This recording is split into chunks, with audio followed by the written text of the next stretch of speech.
ஏன் எதிர்க்கிறோம் என்று சொல்கிற உரிமை மாண்புமன்ற உறுப்பினருக்கு உண்டு. ஏன் ஆதரிக்கிறோம் என்பதை அவை நடைமுறையில் சட்டத்தில் உள்ளது. முன்னாலே இருந்தவர்கள் செய்யாமல் விட்டது அவள் தவறாக இருக்கலாம். இப்போது இருக்கின்றவர்கள் இந்த தீர்மானத்தை ஒட்டி பேசுவதற்கும் மறுத்து பேசுவதற்கும் உரிமை இருக்கிறது. அந்த வகையில் உறுப்பினர் தன் கட்சியின் சார்பில் தன் கருத்தை தெரிவித்திருக்கிறார். அப்படி கருத்து தெரிவிக்கவில்லை தெரிவிப்பார்கள்.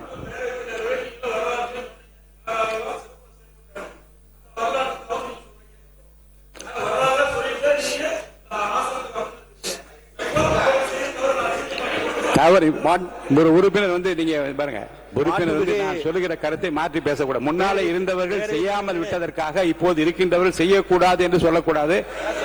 பேசுகிற உரிமை மாவட்ட உறுப்பினருக்கு தீர்மானத்தை முதல்வர் முன்மொழி. கொஞ்சம் உட்காருங்க, தயவுசெய்து உட்காருங்க. பேசுறதுக்கு அப்புறம் நீங்க பேசுங்க. மாண்புமிகு முதல்வர் அவர்களே, எதிர்கட்சி தலைவர் அவர்களே, பாசத்திற்குரிய சட்டமன்ற உறுப்பினர்களே, தமிழகத்தில் நடந்து முடிந்த சட்டசபை தேர்தலில் எந்த ஒரு கட்சிக்கும் தனிப்பெரும்பான்மையுடன் ஆட்சி அமைக்கும் வகையில் தமிழக மக்கள் தீர்ப்பு வழங்கவில்லை. இந்த நிலையில் தமிழக வெற்றி கழகத்திற்கு 108 சட்டமன்ற உறுப்பினர்களை வழங்கி தவேகாவை தனிப்பெரும் கட்சியாக தமிழக மக்கள் தேர்வு செய்துள்ளனர். இந்தியா முழுவதும் தமிழகத்திலும் மக்களை பிளவுபடுத்தி பிளவு அரசியல் ஆதாயம் தேடி வரும் பிளவுவாத சக்திகளை இந்த தேர்தலில் தமிழக மக்கள் முற்றாக நிராகரித்துள்ளனர். தனிப்பெரும் கட்சியாக உருவெடுத்த தவேகாவை பதவியேற்க அழைக்க வேண்டிய கடமைகளை நிறைவேற்றாமல் தமிழக ஆளுநர் மறைமுகமாக குடியரசுத் தலைவர் ஆட்சியை கெடுப்பதற்காக சதி திட்டத்தை நிறைவேற்றும் வகையில் அவரது செயல்பாடுகள் அமைந்திருந்தன. தமிழக மக்களின் தீர்ப்புக்கு மாறாக குடியரசுத் தலைவர் ஆட்சி அமைக்கப்படும் ஆபத்திலிருந்தும் தமிழ்நாட்டை காப்பாற்றும் நோக்கத்தோடும் தவேக தலைவர் மக்களின் மாநிலத்தின் வளர்ச்சி என்ற குறிக்கோளோடு நிலையான ஆட்சி அமைக்க தனக்கு ஆதரவளிக்க வேண்டும் என கேட்டுக்கொண்டதன் அடிப்படையில் மார்க்சிஸ்ட் கம்யூனிஸ்ட் கட்சி இந்த அரசிற்கு வெளியில் இருந்து ஆதரவளிப்பது முடிவு செய்தது. மார்க்சிஸ்ட் கம்யூனிஸ்ட் கட்சியை பொறுத்தவரையில் இந்த அரசு மக்கள் நலனுக்காக திட்டங்களை அறிவிக்கும் போது அதனை வரவேற்கும். அதே சமயம் மக்களுக்கு பாதகம் அளிக்கும் என்றால் அதனை எதிர்த்து குரல் கொடுப்பதற்கும் தயங்காது.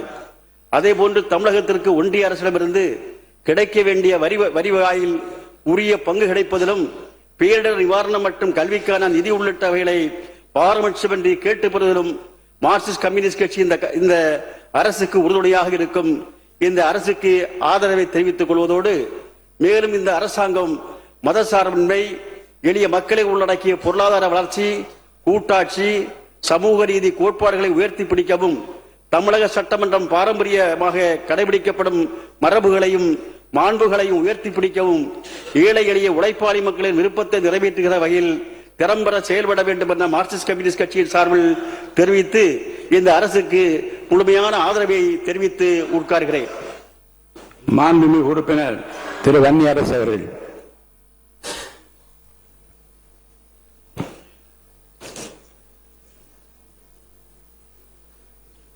மாண்புமிகு பேரவை தலைவர் அவர்களுக்கும் மாண்புமிகு முதல்வர் அவர்களுக்கும் என்னுடைய வணக்கங்களை தெரிவித்துக் கொள்கிறேன். மக்களின் உணர்வுகளை எதிரொலிக்கும் எதிர்க்கட்சி தலைவர் அவர்களுக்கும் என்னுடைய வணக்கங்களை தெரிவித்துக் கொள்கின்றேன். நம்பிக்கை கோரும் இந்த தீர்மானத்தின் மீது பேசுவதற்கு எனக்கு வாய்ப்பளித்தமைக்காக முதலில் எமது நன்றியை தெரிவித்துக் கொள்கின்றேன். இந்த அவையிலே பங்கெடுத்திருக்கின்ற அத்தனை சட்டமன்ற உறுப்பினர்கள், அமைச்சர் பெருமக்கள் அத்தனை பேருக்கும் என்னுடைய வணக்கங்களை தெரிவித்துக் கொள்கிறேன். இதுவரை மக்கள் மன்றத்தில் போராடி வந்த என்னை சட்டமன்றத்தில் களமாட வாய்ப்பளித்த எமது தலைவர் எழுச்சி தமிழர் தொல்காப்பியன் திருமாவளவன் அவர்களுக்கு இந்த அவையில் நன்றியை தெரிவித்துக் கொள்கிறேன்.